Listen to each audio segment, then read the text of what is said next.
আসসালামু আলাইকুম এভরিওয়ান। আজকে দেখাবো আপনাদেরকে রুই মাছ দিয়ে ফুলকপি পটল আলুর পাতলা ঝোল দেখার জন্য সাথেই থাকুন। চলে আসলাম, আজকে মাছ রান্না করে দেখাবো। এখানে আমি নিয়েছি রুই মাছ 3 পিস। তো 2 জন লোকের জন্য 3 পিস এনাফ, এক বেলার জন্য। তো আমি ফুলকপি দিয়ে ঝোল করে দেখাবো আজকে।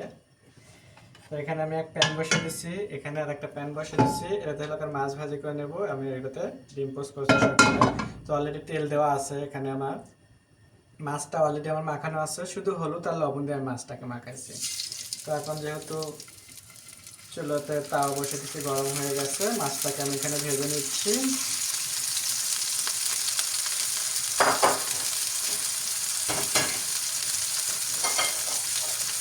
এখানে মাছটা রান্না হবে, তো রান্নার জন্য আমি এখানে তেল দিয়ে দিচ্ছি।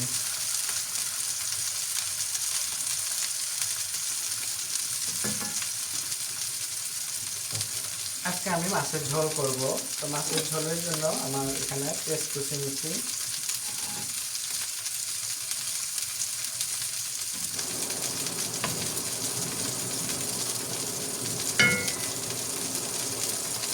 পাতলা ঝোল হবে, তো পেস্ট কুচিটা আমি বেশি একটা দিচ্ছি, তারপরে অল্প করে দেবো, যেহেতু পাতলা ঝোল বানাবো সেই জন্য করে। এখন পেস্টটাকে আমি ভালো করে ভেজে নেবো, আর ভাজার জন্য করে আমি এখানে লবণ অ্যাড করে দিচ্ছি পেস্টটা ভাজার সময়।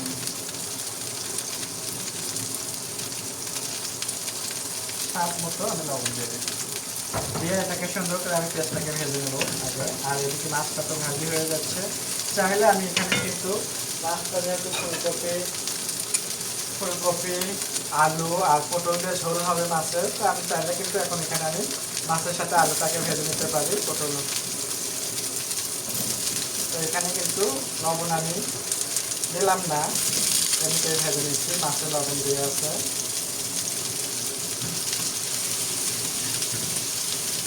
পেঁয়াজটা কিন্তু একটু ভাজা হয়ে গেছে, দেখতে কালার এসে গেছে পেঁয়াজের। আর মাছ ভাজিটাও এখানে কিন্তু আমার একটু উল্টানো হয়ে গেল, দেখতে পাচ্ছেন। আমি একটু উল্টে নিচ্ছি এখানে সবজিটা এভাবে। আর পেঁয়াজ যেহেতু এটা হয়ে গেল, তো এখানে আমি এখন দিয়ে দেবো একটু আদা রসুন বাটা।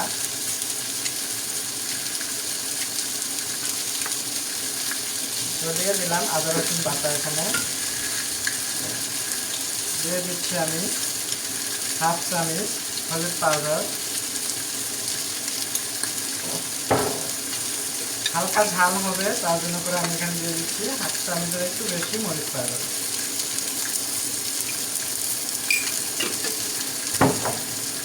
দিয়ে আমি পেঁয়াজের সাথে একটু মিশিয়ে নিচ্ছি।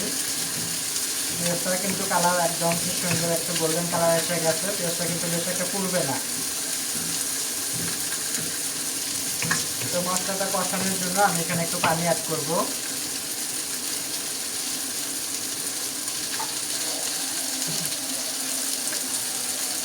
তো আমি এখানে একটু গরম পানি অ্যাড করে দিচ্ছি মশলাটা কষানোর জন্য।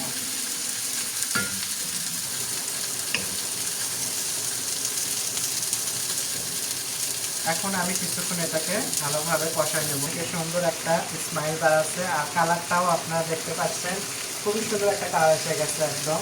তো আমি এখানে সবজিটা প্রথমে, এখানে তো মাছ আর সবজি আমি একসাথে করে নিয়েছিলাম। তো আমি সবজি প্রথমে দিয়ে দিচ্ছি মশলার সাথে।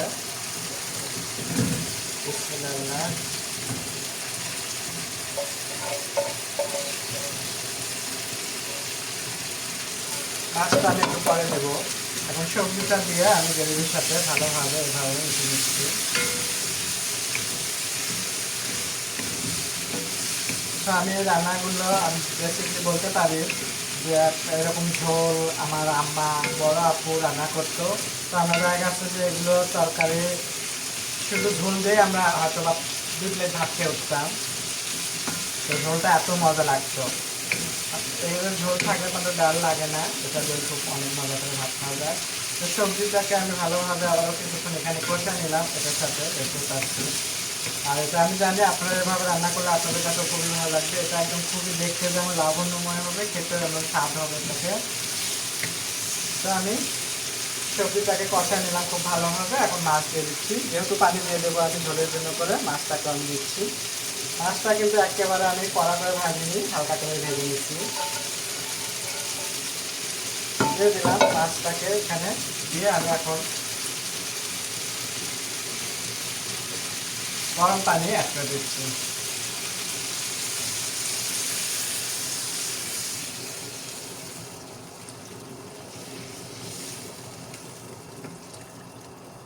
এখন আমি এটাকে ঢাকনা দিয়ে বেশ করে নিলাম। ঢাকনাটা এখন তুলে নিচ্ছি। তুলে তো একটু নাড়াচাড়া দিতেই হবে হালকা করে। একটু আমি হালকা করে নাড়া দিয়ে দিচ্ছি। আর এখানে আমি একটু দিয়ে দেবো টমেটো দেওয়াতে স্বাদ ও কালার দুটোই কিন্তু সুন্দর হবে। তো আমি একটু টমেটো বড় বড় করে পিস করে দিয়ে দিচ্ছি। যেহেতু ভেজে রান্না করতেছি তাতে একটু সময় লাগবে না, ফুলকপি আলু সেদ্ধ হওয়া পর্যন্ত। আর এখানে কিন্তু আমি একটু কাঁচামরিচ আস্ত দিয়ে দিচ্ছি 4টা নামানোর আগ দিয়ে। আর একটু আমি দিয়ে দেবো এখানে ভাজা জিরে গুঁড়ো। সো আপনারা চাইলে ধনেপাতা দিতে পারেন, তো আজকে আমার বাসায় ধনেপাতা নাই, আমি এই জন্য করে ভাজা জিরে গুঁড়ো দিয়ে দিচ্ছি।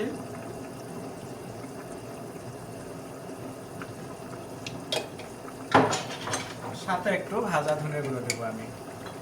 দুটাই ভাজা, তো এই দুটো ভাজার মশলার খুব সুন্দর একটা ঘ্রাণ আসবে, স্বাদও হবে।